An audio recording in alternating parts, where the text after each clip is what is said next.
Hello everyone, Minutia Minute here, coming at you guys with another community shout out and YouTuber recommendation. This week's shout out goes to Cole's Comic Claims. Really great channel, really fun guy. He does lots of short videos. He has a different short video that he puts out every single day with a whole range of things. He has Slabber Day Saturdays, he has Matching Mondays, in which he's pairing up various pop culture items like comics with their pop vinyl figure counterparts, things like that. He does New Comic Book Wednesdays, and then he used to do DC Tuesdays, but because his work schedule's changing, he's switching it to short videos in which he's just crying because he can't get his Batman books on time. Which is going to be, I think, a pretty dramatic series of short videos that we can all look forward to over the next several weeks. But other than that, he does all kinds of other stuff on his channel. He always talks about what his most anticipated comics are. He'll usually have some kind of a Monday mail call. He's doing wrestling card rips. Really just a channel that's kind of a jack of all trades, really fun to watch, and really consistent with his content. Every video he puts out is only a stone's throw away from him mentioning his Whatnot account, so I should probably plug that here too. I don't really do much on Whatnot, but I do actually follow him on Whatnot. I just haven't really messed with that platform at all, but he's really working on growing his following there. He obviously does auctions on that platform, but he also does giveaways as he reaches certain follower goals, so go check him out on Whatnot too. Needless to say, I really enjoy watching his content. He doesn't do a ton of like super in-depth reviews of books. I don't know if I've really seen any, but he's always very enthusiastic about the books that he's looking forward to, which always gives you a sense of direction. And if you follow him on Instagram and chat with him on Instagram, he's always got tons of cool recommendations, which is where I got this recommendation. He actually direct messaged me this one. Right after he mentioned it to me on Instagram, I was at the comic book shop and it was right there for me and I grabbed it. And that is Hell. Hotel Hell. Hell Hotel. Hotellala. I don't know. I always called this Hotel Hell, but then if you look at the spine, it's just called Hotel with two L's. I don't know. It's one of those things where, a cool piece of graphic art as your title is cool from a graphic standpoint, but then the question becomes, what do you actually call this thing? So this is an AWA Upshot book. I have only read one other of these actually, and that was Erratic, which I never hear people talk about. Maybe I just missed the boat when you guys were talking about it, but a book I really, really like and would recommend you go check it out if you haven't read it. So this is my second one, and basically the premise of this is, you get 4 loosely connected one-shot stories. They all take place in this hotel. There's 4 different rooms on this seedy motel. This cover actually does not represent the layout of the hotel because it's really just like Bates Motel.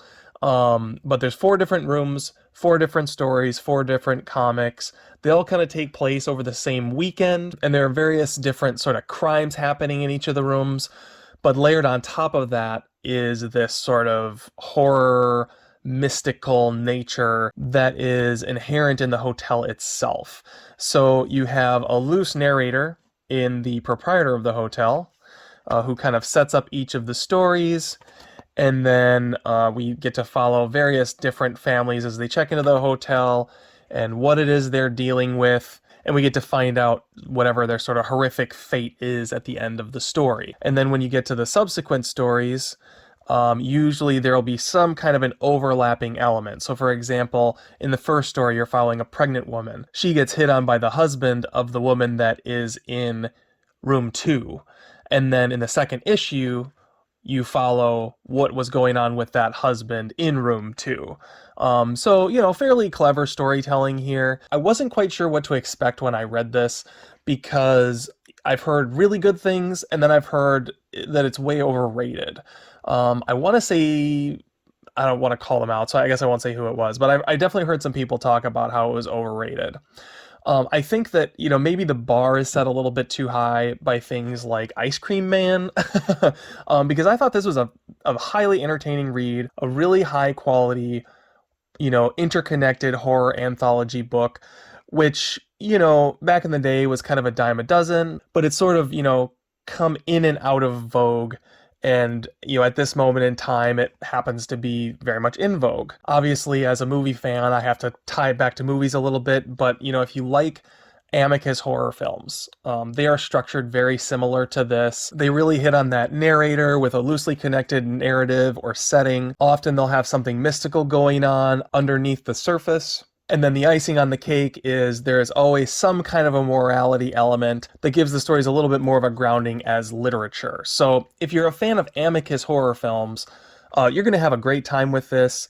If you go in expecting, something that is really challenging the art form of comic books, this definitely is not that. But it doesn't mean it's not a really fun, entertaining diversion. Of course, I say that as I turn right to the part where a lady's head's getting lopped off with an axe. But, that's part of the fun of the stories. As far as the art goes in this, I think the art is very competent, atmospheric, well supported by the colorist. One of the things I did not like about Erratic is it utilizes like real life backgrounds and they just draw characters on front of that. Very relieved to see that they don't do that here. I think this just makes for a much more cohesive artistic experience.